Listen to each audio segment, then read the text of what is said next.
안녕하세요. 저는 시를 쓰고 노래를 부르는 조창기라고 합니다. 오늘은 시 이렇게 쓰면 망합니다 콘텐츠를 만들었는데요. 지난 시간에 어떻게 써야지 글을 정말 잘 쓸 수 있는지에 대해서 말씀드렸다면 오늘은 이렇게 쓰면 반드시 망하게 되는 시 쓰기에 대해서 알려드리도록 하겠습니다. 그렇다면 이렇게 쓰면 반드시 망하게 되는 시쓰기의 유형을 알아보기 위해 신춘문예나 공모전에 나오는 심사평을 분석함으로써 어떻게 쓰면 안 되는지에 대해서 한번 저희가 알아보도록 하겠습니다. 오늘 제가 준비한 심사평은 2019년 조선일보 신춘문예 심사평인데요. 이때 심사를 맡은 선생님은 문정희 선생님과 정호승 선생님이셨습니다.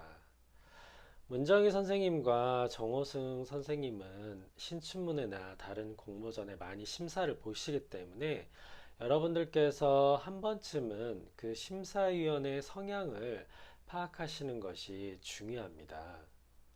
그래서 오늘은 이 심사평을 통해서 여러분들에게 반드시 쓰지 말아야 할 시쓰기의 유형에 대해서 알려드리도록 하겠습니다. 그럼 제가 먼저 심사평을 읽어보도록 하겠습니다. 시가 운문의 세계인데도 산문적 진술의 세계를 현란하게 드러낸 시가 많았다. 시는 운문이잖아요. 근데 시를 산문적으로 쓴다. 산문적이라는 말은 뭐 쉽게 예를 들자면 설명적으로 쓴다는 이야기겠죠. 근데 우리가 아무리 시를 설명적으로 만약에 쓴다고 해봐요. 근데 어떤 사람들은 그 시를 가지고 설명적으로 썼음에도 불구하고 그거를 시라고 많이 이야기를 하는데 엄밀히 말해서 그거는 시가 아니죠. 그거는 설명문이죠. 우리가 전자레인지 설명서나 냉장고 설명서, 무슨 제품 설명서를 보고 그것을 시라고 이야기하지 않잖아요. 그래서 만약에 여러분들이 시를 쓰실 때 그 문장 문장마다 뭔가 산문적, 설명적으로 쓰고 있다면 여러분들이 아무리 그거를 시라고 주장을 해도 그것은 설명문에 불과합니다. 그렇다면 왜 사람들은 시를 쓴다고 하면서도 왜 산문적으로 쓰는 걸까요? 왜 설명적으로 쓰는 걸까요? 그것은 바로 산문적, 설명적으로 쓰는 것이 쉽기 때문입니다. 무슨 말이냐면 예를 들어서 우리가 잠을 잔다. 이렇게 뭔가 산문적 진술하거나 설명적 진술을 하면 이게 굉장히 쉽잖아요. 근데 이것을 만약에 잠을 잔다라고 하는 것을 시적인 것으로 바꾸려고 한다면 뭐 예를 들어서 잠을 잔다를 묘사를 한다든지 잠을 잔다를 뭐 비유를 한다든지 잠을 잔다를 뭐 의인법으로 표현한다든지 이렇게 사고의 어떤 과정을 통해서 어떤 산문적인 거나 설명적인 것을 이미지로 변주하려면 그것이 굉장히 어떻게 보면 고통스러운 과정이죠. 잠을 잔다라고 쉽게 표현하면 되는데 이 잠을 잔다라는 것을 예를 들어서 뭐 태아처럼 잔다라고 하면 이게 태아라는 것을 발견을 해야 되는 거잖아요. 그래서 이 이미지로 바꾸는 것이 힘들기 때문에 사람들은 그냥 시를 쓴다고 하면서도 산문적, 설명적으로 그냥 문장을 쓰게 됩니다. 그것이 쉽기 때문에. 근데 여기서 심사위원이 이제 이야기하는 게 뭐냐면 산문적 진술의 세계를 현란하게 드러낸 시가 많았다. 그러니까 예를 들어서 신춘문예 응모작이 이때 문정희 선생님의 다른 유튜브 이제 강의를 제가 잠깐 본 적이 있는데 문정희 선생님이 시일보죠. 시일보에 주로 심사를 많이 맡으시는데 거기에 최대 7,000편까지 시가 몰린다고 해요. 근데 사실 저도 동아일보 그때 응모했을 때 5,000편 이상이 몰렸거든요.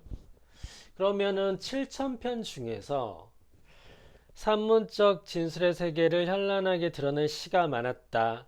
그때 문정희 선생님의 말씀에 의하면 거의 90% 이상이, 그러니까 7,000편 중에서 6,800편이 거의 산문적, 설명적으로 시를 쓴다라고 그렇게 이야기를 하고 계세요. 그러면 여러분들은 과연 그 6,800명 안에 들어가는 것이냐, 아니면 이 200명 안에 들어가는 것이냐. 아마 냉정하게 여러분의 시를 평가해보고 이렇게 자세히 살펴봐야겠죠. 나는 시를 과연 산문적으로 쓰고 있나, 설명적으로 쓰고 있나. 만약에 여러분들이 설명적으로 쓰고 있다면 여러분들은 그 6,800명 안에 들어가게 되겠죠. 그래서 그 대다수의 사람들이 하는 그것을 벗어나서 시적으로, 운문적으로, 운율감 있게, 리듬이 있게 이렇게 시를 써야 된다는 거 반드시 명심해 두시기를 조언드리겠습니다. 그 다음 심사평 한번 읽어보도록 하겠습니다. 행가리와 연 구분이 무시된 산문 형태 시를 많이 투구하는 현상은 한국 시의 미래를 위해 분명 경계해야 할 일이다. 그러니까 시는 운문시가 있고 산문시가 있잖아요. 운문시는 이렇게 문장이 한 문장 끝날 때마다 이제 행과 연이 이렇게 바뀌면서 나가는 거고, 산문시는 우리 소설처럼 이렇게 처음부터 끝까지 이렇게 쭉쭉쭉 산문적으로 쓰는 것을 산문시라고 하죠. 근데 이때 당시에 2019년 당시에는 산문 형태 시가 많았다. 근데 그것을 경계해야 된다라고 이야기를 하고 있습니다. 이거는 이제 케이스 바이 케이스인 거죠. 그러니까는 여러분들이 정말 산문시에 적합한 어떤 시를 만약에 쓰고자 한다면 그때는 산문시를 써야 되는 거고요. 그런데 만약에 여러분들이 굳이 산문시를 쓸 필요 없이 운문시로 써도 되는데 산문시를 쓴다? 그거는 좀 제 생각에는 아닌 것 같아요. 그 다음에 내적 은율과 침묵으로 함축되는 시의 본질적 부분이 시인들의 시에서 도외시되는 까닭은 산문성에 기울어진 한국 시단의 유행을 비판 없이 쉽게 따른 탓이다. 산문 시대일수록 시인이라면 시의 고유한 본질을 지켜나가야 하나 그렇지 못하다. 여러분들 산문시가 빠지기 쉬운 어떤 위험성이 뭐가 있을까요?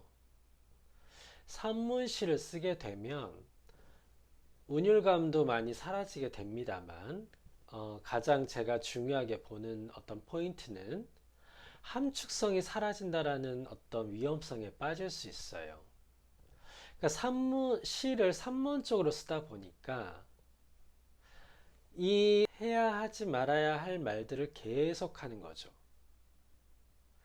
그러니까 시라고 하는 것은 최소한의 언어로서 최대한의 효과를 누리는 어떤 그런 효율성의 장르인데, 그래서 어떤 함축이라든가 여백의 어떤 공간이 있는 거잖아요. 근데 이 시를 산문적으로 쓰게 되면 계속해서 하지 말아야 될 부분도 이야기를 하게 되고, 굳이 불필요한 말들도 계속 이야기를 하게 됨으로써 긴장감이 떨어질 수 있는 위험성이 있는 것이죠. 시는 함축성이 있기 때문에 이렇게 해야 할 말을 다 이야기하지 않거든요. 그렇다면 왜 사람들은 굳이 불필요한 말들을 하는 걸까요? 이거를 빼도 되는데, 이걸 빼면 더 함축성이 있는데 왜 굳이 그렇게 불필요한 말들까지 다 적는 걸까요? 그것은 바로 너무 친절해서입니다. 그러니까 내가 이 문장을 만약에 못 쓰게 되면 독자들이 이해할 수 없을 거야. 내가 만약에 이 문장을 쓰지 않으면 사람들이 이해를 못 하겠지? 이렇게 생각을 하는 것이죠. 그렇지만 때로는 독자들이 해석할 수 있는 여지를 남겨두는 것이 필요합니다. 여러분들이 친절하게 다 설명을 할 필요가 없어요. 시는 여러분들이 다 설명을 해주는 그런 장르가 아닙니다. 그래서 여기서 함축성이 있어야 되기 때문에 여러분들이 만약에 산문시를 쓴다고 하시더라도 반드시 불필요한 것들은 빼시고 시를 최대한 다이어트를 해서 간결하게 만들려고 노력을 하셔야 돼요. 그래서 산문시를 쓸 때 가장 빠지기 쉬운 위험성이 함축성이 달아날 수 있다. 근데 그것은 사람들의 친절함에서 비롯되지만 굳이 친절하지 않아도 된다. 독자들에게 해석할 수 있는 공간을 남겨둬라. 이렇게 저는 정리를 할 수 있겠습니다. 제가 가끔 이제 가르치시는 분들 이제 시를 보면 이제 선생님들한테 이제 이야기를 하죠. 선생님, 사실은 이 문장은 빼는 게 더 함축성이 있을 것 같아요. 그래서 이 문장을 만약에 빼고 만약에 위에 행에서 아래 행으로 만약에 건너뛰게 되면 이게 더 훨씬 매력적이고 훨씬 또 뭔가 여백이 있고 훨씬 더 함축이 있을 거라고 생각을 해요.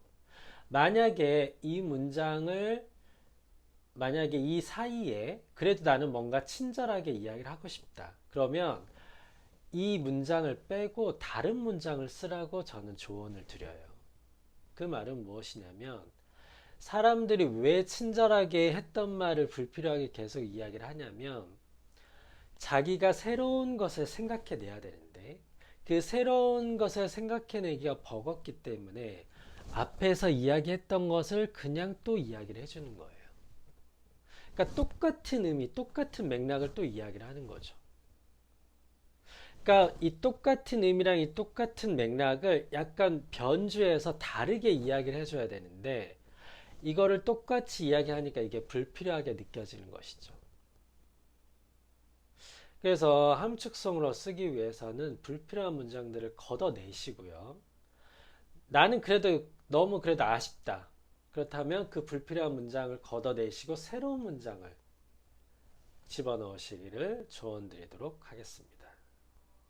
그리고 그 다음 심사평 읽어보도록 하겠습니다. 시를 왜 써야 하는지 그 필연성마저 결여돼 사유의 얄팍함이 엿보인다. 사실 시에서 가장 중요한 것은 사유죠. 그러니까 사유, 즉 주제인 거죠. 이 시가 과연 무엇을 말하고 있는 것인가. 근데 이 주제랑 사유도 얄팍한 사유가 있고 뭔가 굉장히 심도가 깊은 사유가 있어요. 그러니까 누구나 생각할 수 있는 사유를 이야기하게 된다면 그거는 어떻게 보면 간절함이 없는 거죠. 시에 대한 간절함이 없는 거죠. 근데 이 사유가 굉장히 깊게 들어가면 들어갈수록 그 시에 대해서 간절함이 엿보이는 것이죠. 그래서 심사위원들은 이 사유의 얄팍함 이런 것들을 본다라는 거죠. 그래서 만약에 남이 이야기한 것을 똑같이 그냥 앵무새처럼 이야기하는 문장이라든가 남이 이야기한 것을 똑같이 앵무새처럼 이야기하는 사유는 사실 아무런 의미가 없다고 저는 그렇게 말씀드리고 싶어요. 그리고 시의 본문은 물론이고 제목에까지 외래어나 외국어를 남발하는 점은 그 필연성의 결핍에서 원인을 찾을 수 있으리라. 우리 외래어나 외국어를 이렇게 많이 시에서 그래서 쓰시는 분들이 계시는데 왜 외래어나 외국어를 많이 쓰는지 아세요? 외래어나 외국어를 쓰면 그 글이나 시가 뭔가 새롭게 느껴진다라고 생각하시는 거죠. 사실 외래어나 외국어를 쓰게 되면 이국적인 정서나 풍토를 나타내기 때문에 뭔가 새롭게 느껴질 수도 있어요. 하지만 우리가 만약에 저는 최근에 이제 막 이렇게 길거리 이제 다니다 보면 간판들을 보면 외래어가 왜 그렇게 많은지 모르겠어요. 그래서 굳이 한국말로 표현해도 되는데 한국말에도 되게 아름다운 말들이 많이 있잖아요. 그래서 한국말로도 굳이 표현해도 되는데 왜 외래어를 쓸까? 여기가 과연 한국인가? 뭐 미국인가? 뭐 유럽인가? 이런 생각이 들 때가 있더라고요. 그래서 외래어나 외국어를 남발하는 것은 바로 이런 사유의 어떤 결핍성이라든가 어떤 새로움의 부족을 이 외래어나 외국어로 메꾸려고 하는 어떻게 보면 시도일 수도 있겠죠. 시인은 새로운 것에 대한 강박관념에 시달린다 그랬었잖아요. 뭐 지난 영상에서도 말씀드렸습니다만. 근데 그 새로움에 대한 것을 이런 외래어나 외국어를 남발해서 그거를 채운다는 것은 아무런 의미가 없는 것 같아요. 저의 얘기를 한번 해보자면 저도 이제 습작기가 있었을 거 아니에요. 저도 습작기 초기에는 외래어나 외국어를 많이 쓰면 시가 굉장히 새로워지는 줄 알았어요. 그래가지고 외래어나 외국어를 많이 썼어요. 한국말이 있는데도 불구하고. 근데 이제 그때 이제 뭐 제가 이제 대학교에서 국문과를 전공했으니까 그리고 또 이제 시창작 수업을 들었는데 이제 교수님께서 그걸 보시더니 아 외래어 외국어 좀 쓰지 말라고. 너는 그 외래어나 외국어를 쓰는 게 너는 그게 새롭다고 생각하냐고. 전혀 그렇지 않다고. 그 말을 교수님께서 하시는 거예요. 그래서 제가 그걸 이제 듣고 나서 제가 이제 생각이 이제 버뜩 든 거죠. 아, 외래어나 외국어를 남발하는 것은 이것은 초보자들이나 하는 거구나. 이렇게 생각을 하게 된 거예요. 그래서 여러분들도 지금 만약에 시나 글을 쓰실 때 외래어나 외국어를 남발하신다면 제가 조언 드리는데 외래어나 외국어는 빼시길 추천드립니다. 그리고 최소한만 정말 필요할 경우에만. 근데 지금 문정희 선생님께서 이야기하시는 부분은 본문은 물론이고 제목에까지 외래어나 외국어를 남발하는 사람들이 많단 얘기겠죠. 그러니까 나만 외래어 외국어를 쓰는 게 아니고 대부분의 이때 신춘문예 응모한 대부분의 사람들이 외래어나 외국어를 남발하는 경우가 많이 있었다는 거죠. 그래서 여러분들이 외래어나 외국어는 반드시 유의하시길 바라고요. 그래서 그 문정현 선생님의 다른 유튜브 강의 보면 신춘문예 심사에 대해서 이렇게 이야기하신 부분이 나오는데 이제 문정희 선생님께서 이제 보시는 거는 첫 번째 언어가 신선한가. 그러니까 이거는 상투적인 것을 정말 싫어한다는 얘기인 거죠. 왜냐하면 7,000편 중에 6,800편이 상투적으로 쓰기 때문에 그래요. 다 똑같이 쓴다는 얘기인 거죠. 그래서 언어가 새로운가? 그 다음에 주제가 있는가? 주제는 앞에서 지금 방금 전에 얘기했던 것은 사유가 깊은가? 이 이야기를 하고 있는 거죠. 그 다음에 세 번째는 기승전결이 있는가? 그걸 보신다고 했는데 이것은 구조적인 문제인 거죠. 그리고 또 문정현 선생님께서 이야기하신 것이 외래어나 외국어를 이제 남발하는 건가? 이런 것들을 이제 좀 본다는 이야기죠. 그래서 오늘 알려드린 것들은 이때 일단 이렇게 시를 쓰게 되면 망하게 되는 시 쓰기의 유형에 대해서 알려드렸는데 제가 한 가지 더 알려드리자면 여기 말고 다른 조선일보 신춘문예 심사평에 보면 그때도 이제 문정희 선생님께서 이야기를 하신 건데 동어 반복을 하는 경우가 많이 있다고 이야기를 해요. 그러니까 시라고 하는 인색한 지면에서 계속 똑같은 말을 반복하는 거죠. 제가 예전에 이렇게 시 이제 배웠을 때, 이제 어떤 습작생분들이 이제 시를 써왔는데, 맨 처음 문장에 그 단어가 나왔는데, 그 단어가 너무 신선했어요. 그래서 이제 그때 같이 배우던 이제 우리 학생들과 이제 선생님도 그거 보고 이 단어가 굉장히 신선하다고 했는데 그 단어가 그 시가 끝날 때까지 한 10번 이상이 나온 것 같아요. 그러니까 이 첫 문장에 나온 이 단어의 신선함이 계속 갈수록 떨어지는 거죠. 이럴 때는 어떻게 하시냐면 이 동어를 다른 걸로 바꿔주셔야 돼요. 다른 단어로. 비슷한 단어로. 근데 내가 이 다른 단어로 바꾸는 것이 힘들기 때문에 계속 똑같은 단어를 반복하는 것이죠. 그래서 오늘 말씀드린 것처럼 산문적인 문장, 설문적인 문장은 시에서 자제할 것, 대신 운율과 함축적인 문장을 쓸 것, 그리고 얄팍한 사유는 절대 통하지 않는다. 깊은 사유를 탐구할 것. 외래어와 외국어는 남발하지 말고 꼭 필요한 경우에만 쓸 것. 다섯 번째, 동어 반복은 되도록이면 피할 것. 이 외에도 많은 어떤 시 쓸 때 반드시 주의해야 될 사항들이 많이 있습니다만 그 부분에 대해서는 다음 영상이나 다른 콘텐츠에서 또 여러분들께 알려드리도록 하겠습니다. 제가 요새 박사 논문 쓰느라고 이렇게 정신이 없이 바쁜데요.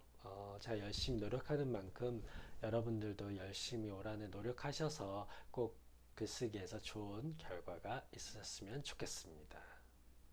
그럼 저는 오늘 여기까지 하고 다음 콘텐츠에서 또 유익한 내용으로 찾아뵙도록 하겠습니다. 감사합니다.